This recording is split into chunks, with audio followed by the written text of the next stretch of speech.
ॐ नमो भगवते वासुदेवाय। ॐ नमो भगवते वासुदेवाय।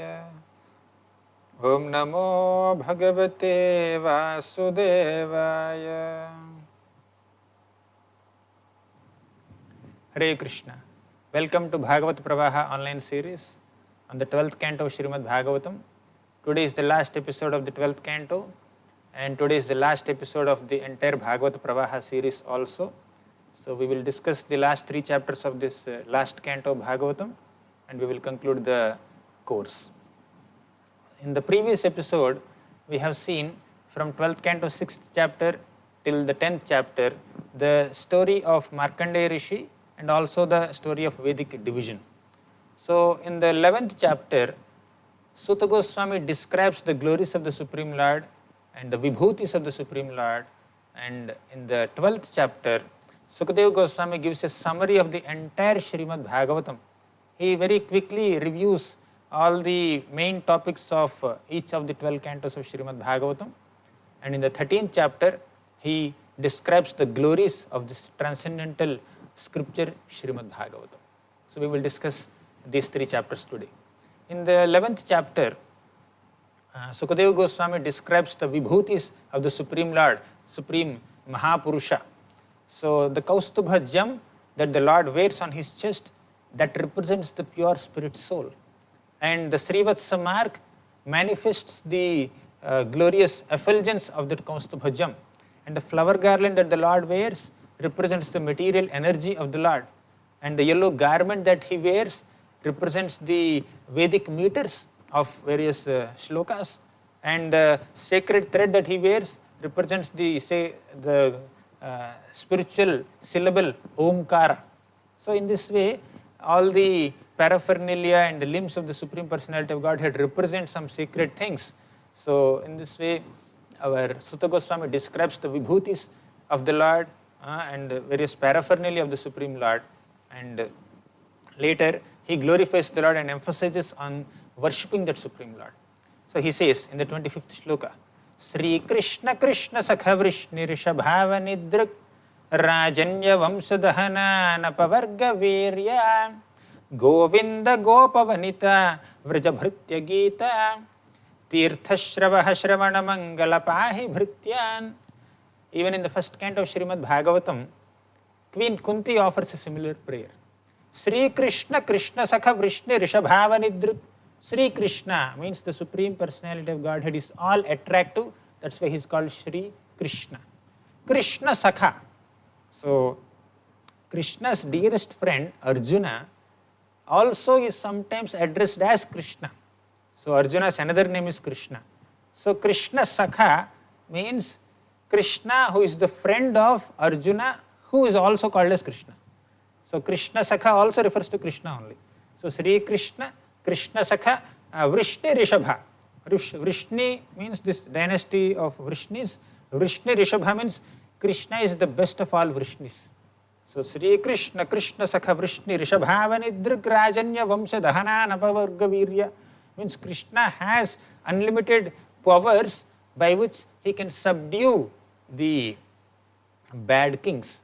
Rajanya Vamsha Dahana Anapavarga Virya means there are so many miscreants and bad kings who trouble common people, and Krishna descended to subdue and if needed punish or kill such miscreants.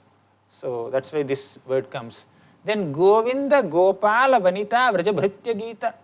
He is also glorified and praised in transcendental songs sung by the gopis of Vrindavan and also gopas of Vrindavan. Gopa Vanita Vraja Bhritya Gita. So the Madhurya gopis of Vrindavan and also the Vatsalya gopis of Vrindavan, they glorify Krishna in their respective moods, and that's why he is also called Govinda. He gives pleasure to cows, and he is also the controller of senses. Govinda Gopa Vanita Vraja Bhritya Gita. Next, Tirtha Shravaha Shravana Mangala Pahi Bhrityan. Shravana Mangala, Tirtha Shrava. By Krishna's descriptions, or the descriptions of Krishna's Nama, Rupa, Guna, Leela, they are like holy places of pilgrimage. Tirtha Shrava, Shravana Mangala, and it brings great auspiciousness to us by hearing about Krishna's qualities. And Pahi Bhrityan, please, we surrender unto you. We are your servants, so please protect us. So in this way, Suta Goswami offers this prayer to the Supreme Lord, Krishna. And also in this chapter, Suta Goswami describes the personal features and associates of sun god. So after this, Suta Goswami summarizes all the topics of Srimad Bhagavatam in the 12th chapter of this 12th canto. So he first says, Namo Dharmaya Mahate Namaha Krishnaya Vedhase Brahmanebhyo Namaskritya Dharman Vakshe Sanatanan. Namo Dharmaya Mahate. I offer obeisances unto that Mahat Dharma. The greatest Dharma is what? Savai Pumsam Paro Dharmo Yato Bhaktira. The supreme duty of the entire humanity is to render pure bhakti unto the Supreme Lord Krishna. So, Namo Dharmaya Mahate. So, offer obeisances. He is offering obeisances to the process of devotional service, process of Bhakti Yoga. That is very vividly and repeatedly described in Srimad Bhagavatam. So, Namo Dharmaya Mahate Namaha Krishnaya Vedhase. So, he is offering obeisances to Krishna, who is the object of bhakti. Next, Brahmanebhyo Namaskritya, he is also offering obeisances to all Brahmanas. So, here Suta Goswami is offering obeisances to Bhakti, Bhakta and Bhagavan, all three. So, Bhakti, the process of devotional service, Bhagavan, Krishna and devotees, means Bhaktas or Brahmanas. So, Dharman Vakshe Sanatanan, I shall describe the principles of Dharma now, offering obeisances to these three categories. Then he says in the second shloka, Etadvah kathitam vipra vishnoscharitam adbhutam bhavadbhiryad aham prishto naranam purushochitam. Etadvah kathitam vipra. So, hearing the wonderful pastimes of Lord Vishnu is the most suitable engagement for the entire humanity. So, Vishnu's Charitam Adbhutam, the narrations of the Supreme Lord Vishnu are Adbhuta, they are extremely wonderful. So, by hearing them, Bhavadbhiryaham Prushto Naranam Purushochitam, Purusha Uchitam. The Uchita means the most suitable and relevant activity for the entire humanity is to hear the pastimes of the Supreme Lord Vishnu. In the third shloka, he says that those pastimes of the Supreme Lord Vishnu or Krishna are very wonderfully described in Srimad Bhagavatam.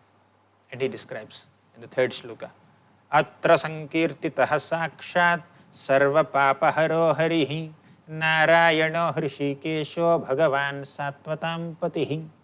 Atra Sankirtitaha Sakshat. Atra means in this book Srimad Bhagavatam, Sankirtitaha, it's repeatedly glorified. What? Sakshat Sarvapapaharo Harihi. So in this book, the Supreme Lord Hari is glorified repeatedly. And what is the nature of that Hari? Sarvapapaharo Harihi. Hari can steal all our sinful proclivities. That's why he is called Sarvapapaharo Harihi. And Narayano, Hrishikesho, he is also called Narayana. And he is also called Hrishikesha, master of all senses. Bhagavan, he is also endowed with all six opulences. Sattvatampatihi, he is also called the Lord or master of all Sattvatas, all great devotees. So, Srimad Bhagavatam is basically the description of the qualities and activities of the Supreme Lord Krishna and in his various forms. So, we have seen in the Padma Purana also, Padau yadiyau prathamadvitiyau tritiyaturyau kathitau yaduru nabhistatha panchama eva shashto bhujantaram dor yugalam tathanyau kantastu rajan navamo yadiyo mukharavindam dashamah prafullam ekadasho yasya lalatapattam shiropitudva dasha eva bhati padau yadiyau prathamadvitiyau. Now, after reciting these three shlokas, 1, 2, 3, first three shlokas of the 12th chapter, Suta Goswami is about to give a quick summary of all the 12 cantos of Srimad Bhagavatam. So Padma Puran says, Padau Yadiyo Prathama Dvitiyo, the first and second cantos of Srimad Bhagavatam represent the lotus feet of the Supreme Lord Krishna. Tritiya Turyo Kathitav Yaduru, third and fourth cantos represent the thighs of Krishna. And fifth one, that is Nabhis Tatha Panchama Eva. The fifth canto is represented by the navel of the Supreme Lord Krishna. Then Shashto Bhujantaram. So the sixth canto is the chest of Krishna. Dor Yugalam Tatha Anyo. The next two cantos, seventh and eighth cantos, are the two hands of Krishna. Kanthasturajan Navamo Yadiyo. The neck is the ninth canto of Krishna. And Mukharavindam Dashamaha Prafullam, the beautiful, blossoming, smiling face of Krishna, is the 10th canto of Srimad Bhagavatam. And Ekadasho Yasya Lalatapattam, forehead represents the 11th canto, and Shiropitu Dvadasha Eva Bhati, the head represents the 12th canto. So in this way, when we are reading Srimad Bhagavatam from the 1st canto till 12th canto, we are basically taking darshan of the Supreme Lord Krishna's form from his lotus feet to his lotus face. So that is the glory of studying Srimad Bhagavatam. And we have to study Srimad Bhagavatam from beginning till end, not haphazardly going here and there. Just like we offer arti to the deity form of the Lord, first we offer that lamp to the lotus feet, and then slowly we come to the navel, and then slowly we gradually progress towards the lotus face. Similarly, Bhagavatam also must be studied from the beginning till end, so gradually. So, Tamadi Devam Karuna Nidhanam Tamalavarnam Suhitavataram Apara Samsara Samudra Setum Bhajamahe Bhagavata Swarupam. So, in this shloka, which is also from this Padma Purana, so Tamadi Devam Karunanidhanam, that Supreme Lord Krishna is Karunanidhanam, he is an ocean of mercy, compassion. Tamalavaranam, he has the complexion of a tree, bluish tamal tree. Suhita Avataram, he has descended in the form of the Srimad Bhagavatam to cause welfare to the entire humanity. Apara Samsara Samudra Setum. So the Srimad Bhagavatam is like a bridge that can help us cross over this material existence. Right? Apara samsara samudra setum bhajamahe bhagavata swarupam. I offer my obeisances unto the Supreme Lord Krishna. I worship that Supreme Lord Krishna who has appeared in the form of Srimad Bhagavatam, Bhagavata Swarupam. So now Sutta Goswami in this 12th chapter gives a quick summary of the 12 cantos of Srimad Bhagavatam. The first canto of Bhagavatam presents the concepts of Bhakti, Bhagavan and Bhagavatam. So the first chapter itself, it begins with the questions of the sages of Naimisharanya, and Sutta Goswami answers those questions by describing the glorious Bhakti Yoga, Savipumsam Paro Dharma, and he also describes Krishna as the Supreme Lord, that is Krishnastu Bhagavan Swayam, and he also presents that Bhagavatam is the representative of the Supreme Lord Krishna in this Kali Yuga. Krishne Swadhamopagate Dharma Gnanadibhisaha Kalau Nashtadrisham Esha Puranarko Dhunodhitaha. Means when Krishna went back to his divine abode, he again descended on this earthly planet in the form of this book Srimad Bhagavatam. And also first canto describes the history of Vyasadeva and the history of Srimad Bhagavatam, means the story behind the writing of Srimad Bhagavatam. And Narada Muni's meeting with Vyasadeva and how Narada Muni inspired Vyasadeva to write Srimad Bhagavatam.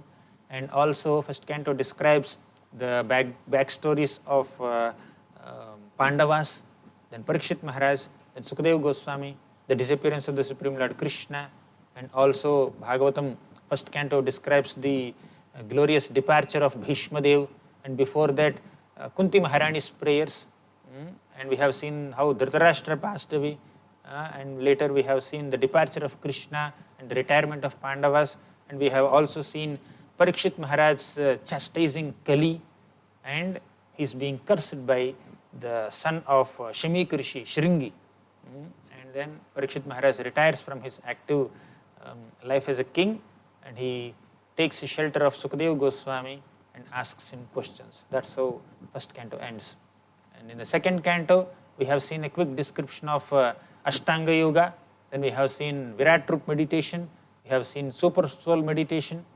And we have also seen demigod worship. And after describing all these processes of on the Vedic landscape, Sukadeva Goswami presents that Bhakti Yoga is the supreme spiritual path. And later, Sukadeva Goswami also describes Sarga and Visarga, and he presents the Chatushloki Bhagavatam, and he also describes the 10 topics of Srimad Bhagavatam, and he presents the conversation between Brahma and Narada Muni. So all this we have seen in the second canto. Second canto establishes Krishna Bhakti to be the supreme. And in the third canto, we have seen the creation of this universe. We have also seen the meeting between Vidura and Uddhava, and later meeting between Vidura and Maitreya. And third canto and fourth canto are described by Maitreya to Vidura, and the contents of third canto are Visarga, then Sarga, means the creation of Brahma, creation of this universe and creation of Brahma, and Brahmaji's prayers to the Supreme Lord Garbhodakasaya Vishnu. And after that, Brahmaji's creation begins in the 12th chapter. Brahma creates Avidya Shakti, 5 features of ignorance. Later, Brahma creates 4 Kumaras. Then he creates Lord Shiva. Then he creates Vedas and Upavedas and many other sages. And he creates Swayambhu Manu and Shatarupa.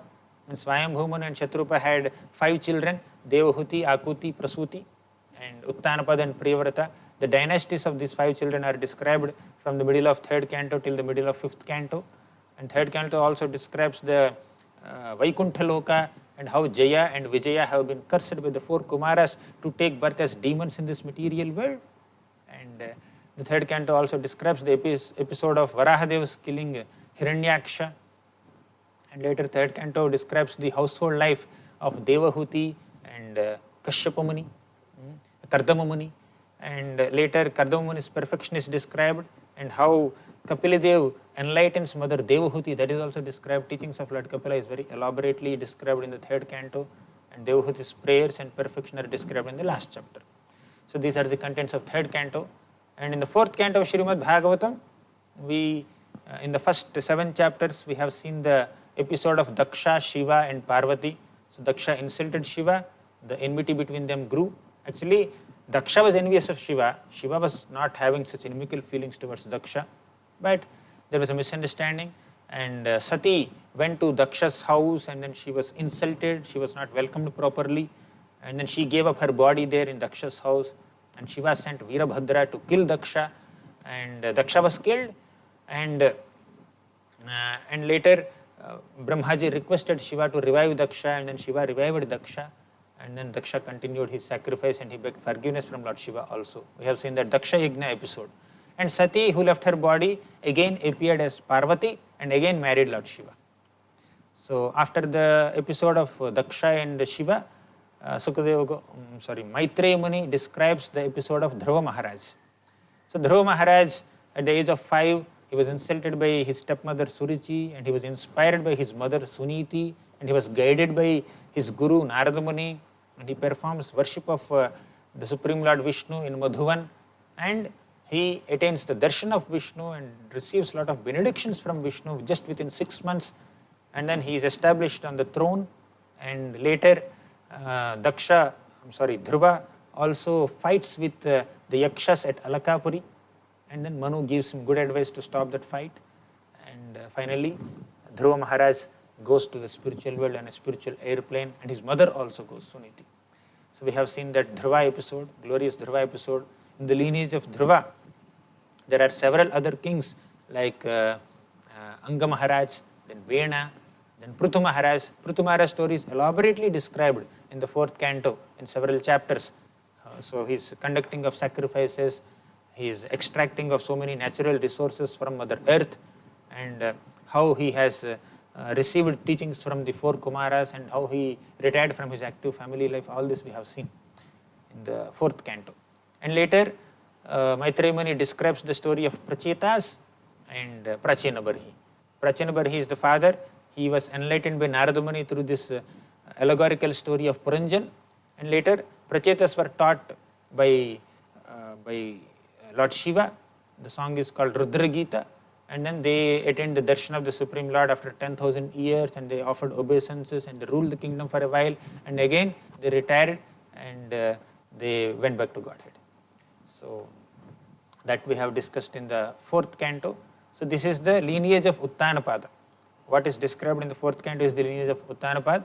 And in the 5th canto, first 15 chapters, the lineage of Priyavrata is described. Priyavrata was another son of Swayambhu Manu. And Priyavrata Maharaj, in Priyavrata Maharaj's lineage, there are many other great devotees. Earlier, Priyavrata Maharaj was like a brahmachari, but Swayambhu Manu requested him to take charge of the kingdom. So he took charge of the kingdom and he had several sons. And Priyavrata Maharaj divided the entire earth, Bhumandala, into 7 islands and 7 oceans. And he appointed his 7 sons as the kings of these 7 islands.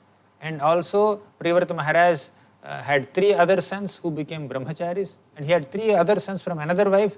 So they became Manus for the next 3 manvantras, Uttama, Tamasa and Raivata. So after Priyavrata Maharaj, Agnidra's story is described. He was the ruler of Jambudvipa. Agnidra's son was Nabhi. He worshipped the Supreme Lord and attained the Lord as his son. The Lord's name was Rishabhadev. And Rishabhadev's teachings were described. And after Rishabhadev's teachings, Bharat Maharaj's story is described. Bharat Maharaj's 3 lives were described as King Bharat, as Dear Bharat, and as Jada Bharat. So Jada Bharat's teachings to Raghugana were also described. So after completing that 5th canto, first half, which is Priyavrata Maharaj's dynasty, Sukadeva Goswami describes the geography of the universe. So he describes the horizontal structure of the universe, the structure of Bhumandala. So how in the middle there is Jambudvipa, in the middle of Jambudvipa there is Sumeru mountain, and Ganges descends from the upper planets onto the top of this Mount Meru and then divides into 4 paths. And within Jambudvipa there are 9 Varshas, and there are 9 mountain ranges that separate, 8 mountain ranges that separate these 9 Varshas. And the residents of these 9 Varshas offer prayers to the Supreme Lord in his various expansions. And later the dimensions of other circular ring-shaped islands were also described. And after that the vertical structure of the Bhumandala the vertical structure of the universe was described. So Bhumandala is in the middlemost section or system, planetary system of this universe. And above there are many other lokas, Svaraloka, Bhuvarloka, Svaraloka, then Janaloka, Maharloka, Tapaloka, Satyaloka. And below that there are 7 more planetary systems, Atala, Vitala, Sutala, Talatala, Rasatala, Mahatala, Patala. So these are the lower planetary systems. And the movements of sun were described, and also there is a description of hellish planets. So that completes the 5th canto. In the 6th canto of Srimad Bhagavatam, the stories of Ajamil were described. Ajamil, then Daksha's Hamsaguhya prayers, and Daksha's offense to Narada Muni was described. And the 6th canto also describes the story of Indra's offending Brihaspati and losing all the kingdom. And then Vishwarupa teaches him Narayana Kavacha and reinstates Indra on the throne of heavenly planets. And the Vritrasura story was described. And Vritrasura fights with Indra, and then Indra kills Vritrasura, and Vritrasura goes back to Godhead. And in his past life, Vritrasura was a great king named Chitraketu Maharaj, and he attained the darshan of Lord Sankarshan just within 7 days.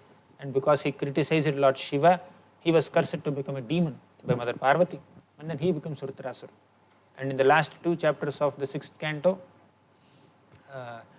Sukadeva Goswami also described the story of Diti giving birth to Maruts. In the 7th canto, the glorious description of Prahalad Maharaj was given. So Prahalad Maharaj's story was there in the 7th canto, and then the Supreme Lord appears in the form of Narasimhadev and kills Hiranyakashipu, and Prahalad offers various prayers. And in the last 5 chapters of the 7th canto, there is a description of Varnashrama Dharma. And in the 8th canto, Sukadeva Goswami presents Manvantara. So the 14 Manvantaras within this day of Brahma are described very briefly by Sukadeva Goswami. In the fourth Manvantara, the Supreme Lord Hari saved Gajendra, and that episode Sukadeva Goswami elaborates because Parikshit Maharaj requests him like that. In the sixth Manvantara, the Lord also has performed the pastimes of Samudra Manthan, and that Samudra Manthan episode is very elaborately described. And after that, Bali Maharaj story is elaborately described because Bali Maharaj would be the future, he would be the Indra in the future Manvantara. So Bali Maharaj and Vamanadev story is elaborately described, and the canto ends with the description of Matsyavatar. In the ninth canto of Srimad Bhagavatam, two dynasties are described, Sun dynasty and Moon dynasty. And the popular prominent personalities within the Sun dynasty were Sudyumna, then Sagara Maharaj, then Bhagiratha, then Kalmashapada, he is also called Mitrasaha or Sudasa, then Ikshvaku and Lord Ramachandra and Kusha and Nimi, all these personalities were described in this Sun dynasty. In the Moon dynasty, Pururava story is described, then Yayati story is described, and Vishwamitra story and Jamadagni story is described, and Parshuram's description is also there. And finally, Rantidev's story is described. That's the ninth canto. And ninth canto, towards the end, Sukadeva Goswami also sets the scene or sets the mood for the 10th canto to begin by summarizing the glories of the Supreme Lord Krishna within just 2 shlokas. Then in the 10th canto, Sukadeva Goswami elaborately describes the pastimes of the Supreme Lord Krishna right from his birth.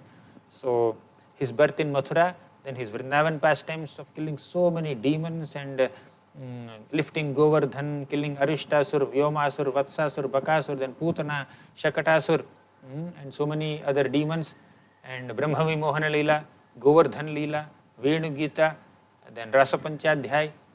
All these pastimes happened within the Vrindavan. And after that, Mathura pastimes are described by Sukadeva Goswami, how Krishna came to Mathura, delivered that washerman and beaver and Kubja, and eventually killed Kamsa, and then installed Ugrasena as the king. And also Krishna defeated Jarasandha 17 times, and he killed Kalayavana, and then he also performed so many pastimes with his queens. The marriages of Krishna are described, his marriage with Rukmini, Satyabhama, Mitravinda, Kalindi, Nagnajiti, Satya, and all these queens, and how he killed Narakasur and then married 16,100 other queens. And later Krishna's pastimes with the Pandavas at Indraprastha and Hastinapur, they were also described. And then Krishna's pastimes with Sudama, and Krishna's sons and grandsons were also described in the 10th canto. So after that, in the 11th canto, we have seen the Maushalya Leela, then we have seen Nimi Navagendra Samvad, and we have also seen Uddhava Gita, the longest philosophical episode within Srimad Bhagavatam. In the 12th canto, we have seen a description of Kali Yuga, the description of Kalki Avatar, and Parikshit Maharaj's departure, and the Vedic division and Markandeya Rishi's pastimes, and now glories of Srimad Bhagavatam. So in this way, Suta Goswami gave a very quick summary of 12 cantos of Srimad Bhagavatam. And while giving this quick summary, Suta Goswami highlighted certain topics only. That does not mean that other topics are less important, but while giving a summary, you cannot touch upon every single topic. So very quick summary is given. Entire Bhagavatam is very important.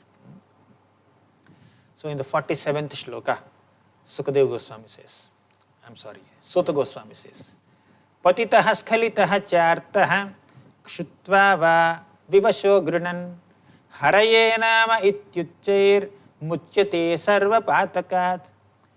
Patitaha skhalitaha chartaha means when a person is falling or tripping or slipping or in pain or while sneezing, if he takes the holy name of the Supreme Lord Krishna, he will be relieved from all kinds of sins. If accidentally chanting the holy names of the Lord has such great potency, what to speak of intentionally chanting the holy names of the Lord? So, if incidental chanting gives so much of benefit, what to speak of intentional chanting? So, we have to eagerly chant the holy names of the Lord. And then finally, in the 48th shloka, Suta Goswami says, Sankirtyamano Bhagavan Anantah Shrutanubhavo Vyasanam hi pumsam प्रविश्य चित्तं विधुनोत्यशेषं यथा तमोर्को भरमे ब्रह्म इवैति वातः संकीर्त्यमानो भगवान अनंतः. If you can worship and glorify the Supreme Lord Ananta or Krishna, so when that process of glorification of the Lord is done properly, and when we hear that glorification, then that can completely remove our ignorance and darkness in the heart. And just like powerful wind drives away clouds, similarly Krishna Katha drives away all our sinful proclivities. Just like sun removes darkness, Krishna Katha removes our ignorance in the heart. And in the 49th shloka, Suta Goswami says, these are glories of Srimad Bhagavatam and glories of Krishna Katha in general. Mrishagirasta hyasatir asat katha nakathyate yad bhagavan adhokshajah tadeva satyam taduhaiva mangalam tadeva punyam bhagavad gunodayam. In this beautiful shloka, Suta Goswami says that it's not worth hearing materialistic topics. One has to hear transcendental topics of the Supreme Lord Krishna. So, tadeva satyam, because only his topics are satyam, truthful. Taduhaiva mangalam, only Krishna Katha can cause the greatest auspiciousness to the entire humanity. Tadeva punyam, it's the supreme piety. And bhagavad gunodayam. So those descriptions that present the qualities of the Supreme Lord Krishna are the best descriptions. So then in the later shlokas he says, Tadeva ramyam ruchiram navam navam tadeva shashvan manaso mahotsavam tadeva shokarnava soshanam dridham yaduttama shloka yashonugiyate tadeva ramyam ruchiram navam navam. So these descriptions of Krishna Katha as mentioned in Srimad Bhagavatam are very tasty and nectarian. Ruchiram navam navam. The more you hear these pastimes, the more they appear newer and newer. Ruchiram navam navam. Tadeva shashvan manaso mahotsavam. They cause the greatest festival to the mind perpetually. This is perpetual festival to the mind to be able to hear Krishna Katha and Srimad Bhagavatam continuously. Then tadeva shokarnava soshanam dranam. So Krishna Katha can completely vanquish the ocean of lamentation created by the conditioned soul because of his experience of miseries. So yaduttama shloka yashonu giyate, because Bhagavatam is a description of Lord Uttama Shloka's glories. And further he says, Nayadvachaschitra padam harer yasho jagat pavitram pragrinita karhichit tadvayasam tirtha mushanti manasa. In this shloka, Suta Goswami basically repeats the shlokas that are there in the first canto, 5th chapter. There are materialistic literatures which are like pilgrimage places for crows. But there are transcendental and spiritual literatures. They create revolution in the lives of the entire human society.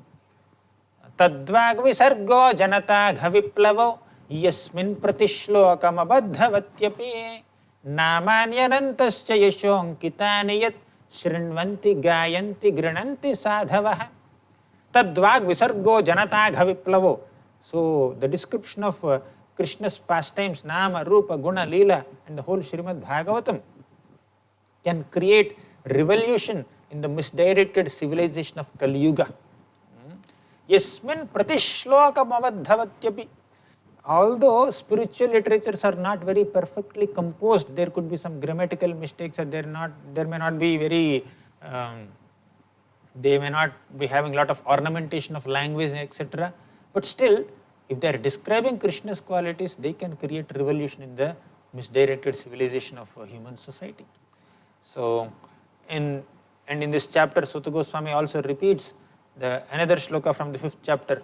Naishkarmyamapyachyuta bhavavarjitam nashobhate gnanamalam niranjanam. Means Naishkarmya means non-reactionary work. Means you perform some work, but if you do that work with detachment, you will not incur any reaction. But the detached work without devotion to Krishna will not shine. Naishkarmyamapi achyuta bhavavarjitam nashobhate gnanamalam niranjanam. If Naishkarmya means doing your prescribed duties without any attachment is not very much appreciated, or it will not shine without devotion to Krishna. What to speak of Jnanam? So, na shobhate Jnanam alam niranjanam. Even karma, Jnana, or Nishkama karma or Jnana, they are not very much appreciated without bhakti, without devotion unto the Lord. Then, in the 55th shloka, our Sutta Goswami says, Avismita Krishna pada ravindayoha kshinotya bhadrani cha shamtanoti sattvasya shuddhim paramatma bhaktim jnanam cha vijnana viraga yuktam. So, avismritihi Krishna pada aravindayoho. We should never forget the pada aravinda, the lotus feet of the Supreme Lord Krishna. Avismritihi Krishna pada aravindayor kshinoti abhadrani cha shamtanoti. So, vismriti means forgetting. Smriti means remembering. Vismriti means forgetting. Avismriti means not forgetting, means remembering. So, if you remember the lotus feet of the Supreme Lord Krishna, then kshinoti abhadrani, all inauspicious tendencies and all anarthas are completely vanquished. Then sattvasya shuddhim, our heart is completely purified. Paramatma bhaktim, we will also attain bhakti unto the Supreme Lord Krishna. Jnanam cha vijnana viraga yuktam, we will get jnana, knowledge, vijnana, realization, viraga means detachment. So all these things will manifest in the personality of a devotee who remembers the lotus feet of the Lord.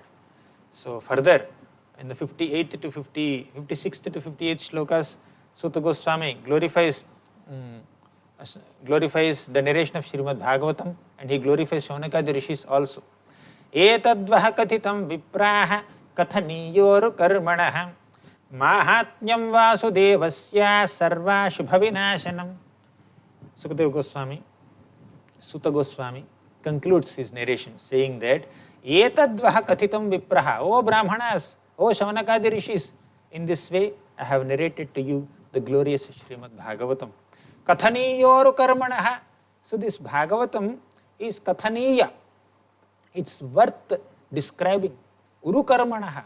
It is a description of Krishna's qualities and Krishna's activities and Krishna's incarnations and Krishna's devotees. So kathaniya, this is the most, it's the worthiest topic for discussion. So Mahatmyam Vasudevasya, Bhagavatam is nothing but the greatness of Lord Vasudeva. Sarva Ashubha Vinashanam, all inauspiciousness is completely vanquished by hearing Krishna Katha. Then he gives Falashruti, Sutta Goswami gives Falashruti. Ya etat shravayen nityam yamakshanamannanyadhihi shlokam ekam tadartham va padam padarthameva va shraddhavan yo nusrudiyat punatyatmanameva saha. Ya etat shravayen nityam, by hearing Krishna Katha, by hearing Bhagavatam nityam on a regular basis, that's why nityam Bhagavata sevaya is mentioned. Yamakshanam ananyadhihi, without any deviation in the mind, ananyadhihi we have to hear. Then shlokam ekam, even if we hear one shloka. Tadartham va, even if you hear half shloka. Padam means even if you hear, padam means one line of the shloka. Padarthameva va, even if you hear half of one line. Then shraddhavan yo anushrunuyat. If you hear with faith, then punati atmanam eva saha, we will be completely purified. Our self will become completely purified. So that is the Falashruti of hearing Srimad Bhagavatam. And he glorifies Srimad Bhagavatam in various ways and presents the uniqueness of Srimad Bhagavatam. Although there are so many Vedic scriptures, not all of them glorify Krishna as much as Bhagavatam does. So Bhagavatam exclusively and repeatedly glorifies Bhakti and Bhagavan and Bhaktas. So other scriptures may not put so much of emphasis on Bhakti Yoga or directly glorify Krishna as much as Bhagavatam does. So that completes the 12th chapter. Now we will enter the 13th chapter, the last chapter of the last canto of Srimad Bhagavatam, which is very amazing in its contents because it describes the glories of Srimad Bhagavatam very beautifully. The first shloka of this chapter describes how great demigods glorify Krishna. Yam brahma varunendra rudra marutah stunvanti divyaistavaihi vedaihi sangapadakramopanishadaihi gayanti yam samagaha dhyanavasthita tadgatena manasa pashyanti yam yogino yasyantam na vidursurasuraganah devaya tasmai namah. Yam Brahma, Varuna, Indra, Chandra, Varuna, Vayu, Maruts, all these great demigods and sages, they all glorify Krishna. Yam Brahma, Varuna, Indra, Rudra, Marutah stunvanti divyaihi stavaihi. In transcendental poetry, they praise Krishna. Vedaihi sanga padakramopanishadaihi gayanti yam samagaha. All the Vedic scriptures, in their beautiful poetry, they are glorifying Krishna only. The demigods are praising Krishna, the scriptures are praising Krishna. Then, dhyanavasthita tadgatena manasa pashyanti yam yoginoho. All yogis in their dhyanavastha, in their meditation, they are trying to absorb their minds in Krishna only. So, Krishna is the object of meditation of yogis, Krishna is the object of praise of all the devatas, and Krishna is described in all the Vedic literatures. So, Yasyantam na vidur surasuraganah devaya tasmai namaha. One can never understand the glories, the extent of the glories of the Supreme Lord Krishna, whether they are suras or asuras, demigods or demons. The second shloka of this chapter says, this describes Kurmavatar. Prishthe bhramyada manda manda ragire gravagra kanduyanan nidra loha kamathakrute bhagavataham swasanilaha pantuvaham yat samskara kulanuvartanavashad vela nibhelam bhasam yata yatamatandritam jalanidher nadyapi vishramyati. Prishthe bhramyada manda mandaragiri. We can see that picture. This has a reference in Samudra Manthan in the 8th canto. When the demigods and demons were trying to churn the milk ocean with this mountain, Mandara mountain, then the mountain sank in the milk ocean. So the Supreme Lord Krishna expanded himself as Kurmavatar and entered the milk ocean and lifted this Mandara mountain and placed it on his back, and then demigods and demons started churning with that Mandara mountain. So when this Mandara mountain was rotating on the back of this huge, gigantic tortoise, Kurmavatar, then Kurmavatar, Lord Kurma, was feeling a sensation of scratching, itching sensation. When you have some itch and somebody scratches there, you feel little nice. So similarly, when Mandara mountain was rotating on the back of Kurma, then the Lord was feeling a scratching sensation and he was feeling sleepy. He was feeling so happy. And the Lord, Swasa, see, yat samskara kulanu vartanavashad vela nibhetam basam. So Swasa anila pantuvaha means the Lord was breathing, Swasa anila. So when you are inhaling and exhaling, some anila, some air comes out and goes in. So when Lord Kurmavatar, who entered the ocean and he was inhaling and exhaling within the waters, the ocean waters are coming in and going out. So since then, the ocean waves were coming out and going in, coming out and going in. So because of this reason, so that Supreme Lord Kurma, who gave stability to Mandara mountain so that the demigods and demons can churn the milk ocean. So that Supreme Lord Kurma, may he also give stability to me. So may that Kurma protect all of us. So may you be protected by the Lord Kurma's breathing. So his inhalation and exhalation caused the oceanic waves to come in and go out.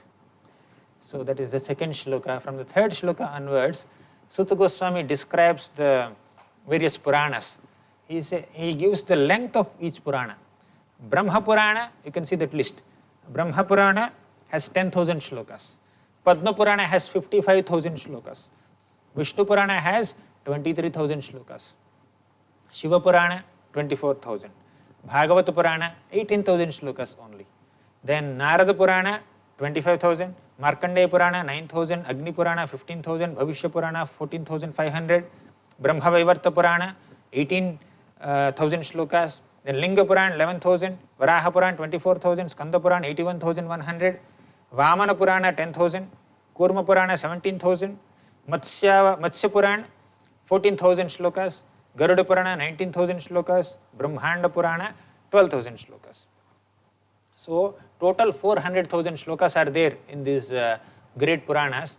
Of all these Puranas, Srimad Bhagavata Purana that has 18,000 shlokas is considered the supreme and the topmost of all Puranas. So this Bhagavatam was first revealed by the Supreme Lord to Lord Brahma, and then Brahma taught it to Narada, and then this descended in that lineage.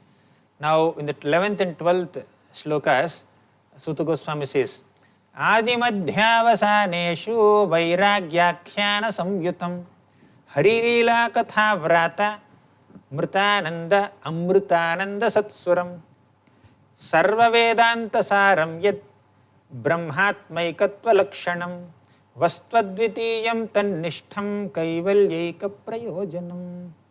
So in these two shlokas, the contents of Srimad Bhagavatam are very beautifully described. Adimadhyavasaneshu vairagya akhyana samyutam.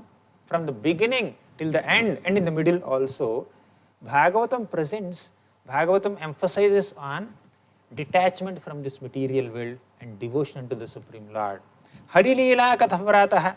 Hari Leela means the Leelas, the pastimes of Lord Hari are described throughout from beginning to end. And Amritananda Satsuram. So Bhagavatam presents Amrita Ananda, means immortal happiness to all the devotees. The word Amrita and Suram. So Satsuram means devotees who are like demigods.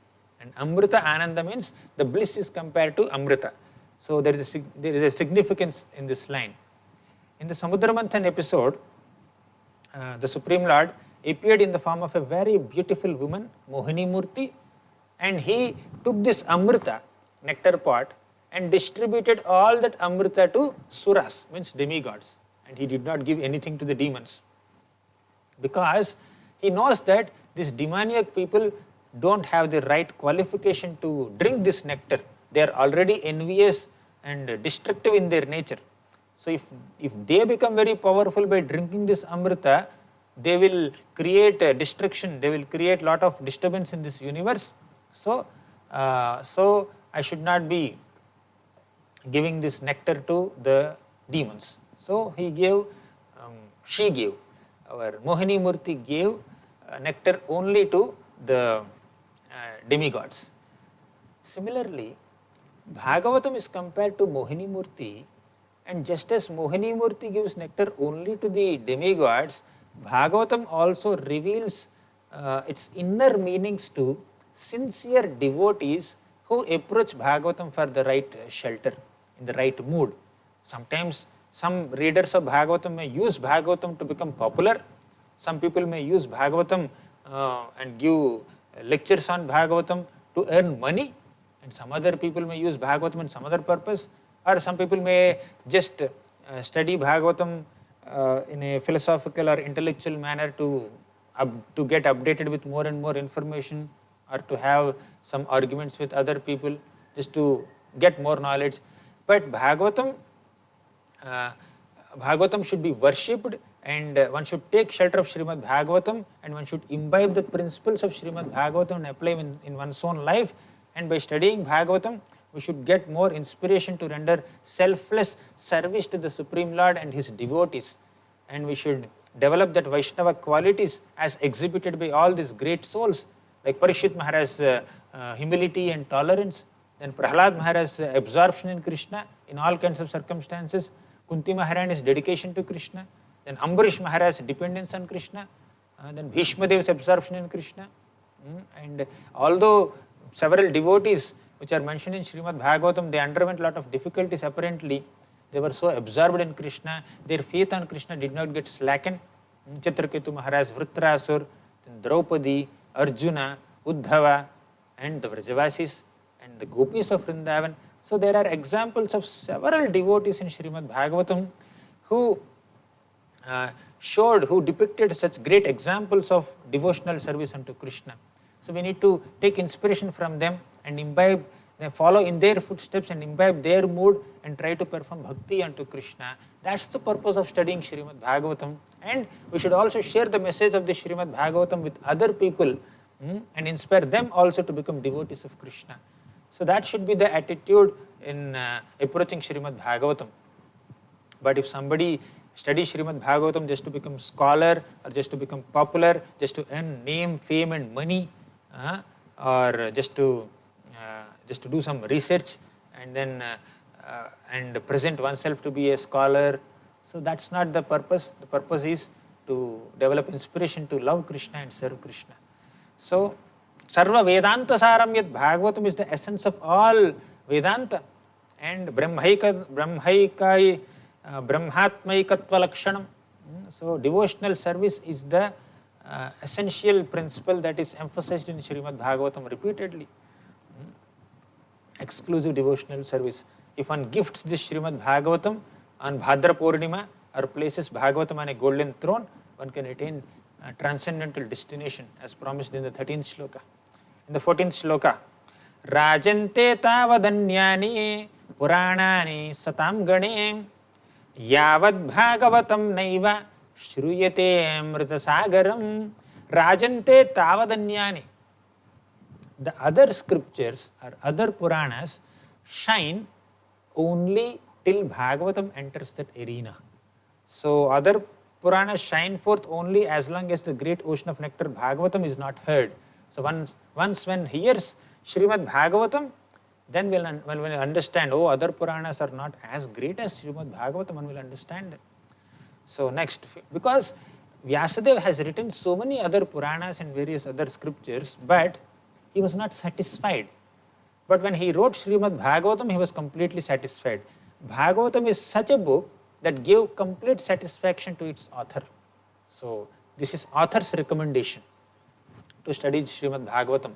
Right in the second shloka only, it is said, Dharma projita kaitavotra paramo nirmatsaranam satam vedyam vastavamatra vastu shivadam tapatrayon moolanam Srimad Bhagavate Mahamuni Krite Kim Va Parairishvaraha Sadyo Hridi Avarudhyatetra Krutibhi Susrushubhistakshanat. So Srimad Bhagavate Mahamuni Krite. Bhagavatam is composed by Mahamuni Vyasadeva and Kim Va Parairishvaraha. Kim Va Parair, what is the necessity for any other scripture if you take shelter of Srimad Bhagavatam? And Ishvara Sadyo Hridi Avarudhyate Atra Krutibhis Susrushubhis Takshanat. If one sincerely hears Srimad Bhagavatam, that Supreme Lord Krishna will descend into the heart of such a sincere reader and hearer, and he will be happy to be captivated and captured within the loving heart of such a sincere devotee. So Bhagavatam can invoke Krishna's presence and make one feel Krishna's presence within one's heart if one sincerely hears it. Krishna will not come into anyone's heart if that person's heart is not filled with prema, love for Krishna. So this shloka means that by studying Srimad Bhagavatam, by hearing Srimad Bhagavatam, sincerely we will develop love for Krishna. Then Krishna will enter our heart. And he will be like, he would like to be captivated in that heart. 15th shloka says, Sarva Vedanta Saram Hi Shri Bhagavatam Ishyate Tadrasamrita Triptasya Nanyatrasya Dratihi Kvachit. So Sarva Vedanta Saram Hi, Bhagavatam is the essence of all Vedanta. Then Shri Bhagavatam Ishyate Tadrasamrita Triptasya, one who derives satisfaction from the Rasamrita. Rasa Amrita Triptasya. Tripti means satisfaction. Rasa means all the mellows in relationship with the Lord. Amrita means nectar. So once you get accustomed to tasting the nectar of Bhagavatam narrations and you are satisfied with them, you will not look anywhere else. So, Nanyatrasya Dharatihi Kvachit, na Anyatrasya Dharatihi Kvachit. Such a person who tasted Srimad Bhagavatam will not look for nectar anywhere else. So Bhagavatam has that complete description of nectarian pastimes of Krishna. Next, Nimnaganam yatha Ganga, Devanam achyuto yatha, Vaishnavanam yatha Shambhu, Purananam idam tatha. Nimnaganam yatha Ganga. So of all the rivers, Ganga is considered the topmost. Devanam achyuto yatha. Of all the worshipable personalities, Lord Achyuta is considered the supreme. And Vaishnavanam yatha Shambhu. Of all the Vaishnavas, Lord Shambhu means Lord Shiva is considered the supreme Vaishnava. Then Purananam idam tatha. Of all the Puranas, this Srimad Bhagavatam is considered the supreme. Next, 18th shloka describes the glories of Bhagavatam further. Srimad Bhagavatam Purana Babalam Yadvaishnavanam Priyam Yasmin Paramahamsyameka Babalam Gnanam Param Giyate Tatra Gnana Viraga Bhakti Sahitam Naishkarmya Mahavishkritam Tat Shrinvan Supathan Vicharana Paro Bhaktya Vimuchyennaraha. Srimad Bhagavatam Puranam Amalam. Bhagavatam is a spotless Purana. Yad Vaishnavanam Priyam. Bhagavatam is extremely dear to all Vaishnavas. Yasmin Paramahamsyamekam Amalam.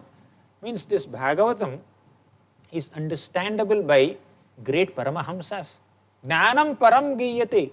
So Bhagavatam propounds the highest spotless spiritual knowledge. Tatra Gnana Viraga Bhakti Sahitam Naishkarmya Avishkritam. Bhagavatam is inaugurating or launching or recommending Naishkarmya. Naishkarmya means non-reactionary work, but not only Naishkarmya. We have already seen Naishkarmyam Apyachyuta Bhavavarjitam. So this Naishkarmya is accompanied by Tatra Gnana Viraga Bhakti Sahitam Naishkarmyam Avishkritam. Means Bhagavatam propounds that kind of work which will not give you any reactions, and that kind of work that is performed with pure devotion unto Krishna, and that results in Gnana and Vairagya. Means there is karma also, there is Gnana also, there is Vairagya also, but all these are based on bhakti. So you should have devotion unto Krishna, and with the devotion you perform service. The real Naishkarmya is basically bhakti. And when you have that pure bhakti and render pure devotional service unto Krishna, knowledge and renunciation will automatically follow. Tatra Gnana Viraga Bhakti Sahitam Naishkarmyam Avishkritam. Tat Shrinvan, we have to hear Bhagavatam. Supathan, we have to recite Bhagavatam. Study Bhagavatam. Tat Shrinvan Supathan Vicharana Paro. We should also contemplate on Srimad Bhagavatam. Thoughtfully introspect on the various principles and pastimes and characters of Srimad Bhagavatam, shlokas of Srimad Bhagavatam. Bhaktya, we have to do all this with devotion. Vimuchyennaraha. Then the sincere reader will be relieved from this material existence. Then the 19th sloka describes the parampara of Srimad Bhagavatam. Kasmayena vibhasito yamatulo gnana pradipah pura Tadrupena cha naradaya munaye krishnaya tadrupena yogindraya tadatmanatha bhagavadrataya karunyata tatshuddham vimalam vishwakam satyam param dhimahi. The first shloka of Srimad Bhagavatam began with Satyam Param Dhimahi, meditation on the absolute truth. Now we are in the last chapter, last shloka, means one of the last shlokas of Srimad Bhagavatam. Again, Bhagavatam is ending with Satyam Param Dhimahi, meditation on the absolute truth. Kasmai yena vibhasito yamatulo gnana pradipah pura. This knowledge of Srimad Bhagavatam was given by the Supreme Lord Krishna to Lord Brahma in the beginning of creation. And tadrupena cha naradaya munaye. In the form of Brahma, Krishna only spoke this Bhagavatam to Narada Muni. And in the form of Narada Muni, he spoke this Bhagavatam to Vyasadeva. In the form of Vyasadeva, Krishna only spoke this Bhagavatam to Sukadeva Goswami. In the form of Sukadeva Goswami, Vyasadeva has spoken this, Krishna has spoken this Bhagavatam to Parikshit Maharaj. So, and Sutta Goswami. So, This is the parampara. Krishna spoke to Brahma, Brahma spoke to Narada, Narada spoke to Vyasa, Vyasa spoke to Shuka, Shuka spoke to Parikshit and Suta Goswami is speaking to Naimisharanya sages. So whoever speaks Srimad Bhagavatam in this parampara, it is Krishna who is speaking through this transcendental via media of this glorious parampara.